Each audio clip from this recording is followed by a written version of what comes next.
24 ఏళ్ల కిందట ఎక్కడైతే గులాబీ జెండా మొట్టమొదటిసారి ఎగిరిందో అదే జలదృశ్యంలో ఈరోజు తిరిగి రజతోత్సవ సంబురానికి మేమందరం కలిసి ఇక్కడికి వచ్చి ఏ పెద్ద మనిషి అయితే ఆనాడు గులాబీ జెండాకు తెలంగాణ రాష్ట్ర సమితి అనే పార్టీకి ఏ అండా దొరకని నాడు ఎవరు కూడా కనీసం ఆశ్రయం ఇయ్యని నాడు నేనున్నానంటూ ముందుకు వచ్చి తన ఇంటిని ఆ రోజు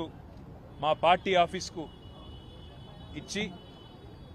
వెన్నుదట్టి గుండె ధైర్యాన్నిచ్చి ముందుకు నడిపిన స్వర్గీయ ఆచార్య కొండా లక్ష్మణ్ బాపూజీ గారి జలదృశ్యంలో ఈరోజు మళ్ళీ వారికి నివాళులు అర్పించి కలుసుకోవడం గొప్పగా ఉంది, సంతోషంగా ఉంది. పెద్దలు కొండా లక్ష్మణ్ బాపూజీ గారు కానీ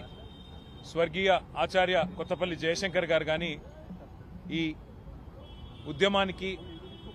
మా పార్టీ ప్రస్థానానికి ఒక రకంగా చెప్పాలంటే స్ఫూర్తి మూల స్తంభాలు వారు. టీఆర్ఎస్ పార్టీ ఆనాడైనా ఈనాడైనా ఉద్యమ పార్టీగా రాష్ట్రాన్ని సాధించి అధికార పార్టీగా ఉజ్వల తెలంగాణను ఆవిష్కరించి ఇవాళ ప్రతిపక్ష పార్టీగా ప్రజల పక్షాన గట్టిగా నిలబడి పోరాడుతున్నది అంటే ఆనాడు ఇట్లాంటి పెద్దలు అందించిన ప్రజాస్వామిక స్ఫూర్తి, పెద్దలు కేసీఆర్ గారి నాయకత్వ పటిమ అనేది చెప్పక తప్పదు. ఇవాళ 24 ఏళ్లు నుండి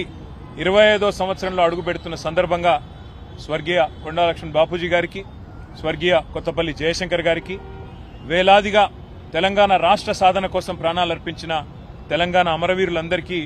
వినయపూర్వకంగా చేతులు జోడించి వారికి వినమ్రంగా పాదాభివందనం చేస్తూ భవిష్యత్తులో కూడా వారి స్ఫూర్తితో మరింత ఉధృతంగా ప్రజల పక్షాన పోరాడే శక్తిని కల్పించాలని 25 ఏళ్ల నుండి మరొక 50 ఏళ్లకు బలమైన పునాది ఆ పెద్దల ఆశీస్సులతో తెలంగాణ ప్రజల పక్షాన కొట్లాడే అవకాశం మాకు రావాలని మనస్ఫూర్తిగా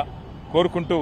సహకరించిన పాత్రికేయ మిత్రులకు కూడా 24 ఏళ్లుగా ఉద్యమంలో, తర్వాత అధికార పార్టీగా, ఇవాళ ప్రతిపక్ష పార్టీగా అడుగడుగునా సహకరించి మాకు అండగా నిలబడ్డ జర్నలిస్ట్ అన్నలు, తమ్ముళ్లు, పేరు పేరున తెలంగాణలోని సబ్బండ వర్గాలకు కూడా హృదయపూర్వకంగా నమస్కారాలు, వినమ్రంగా ప్రణామాలు. Thank you.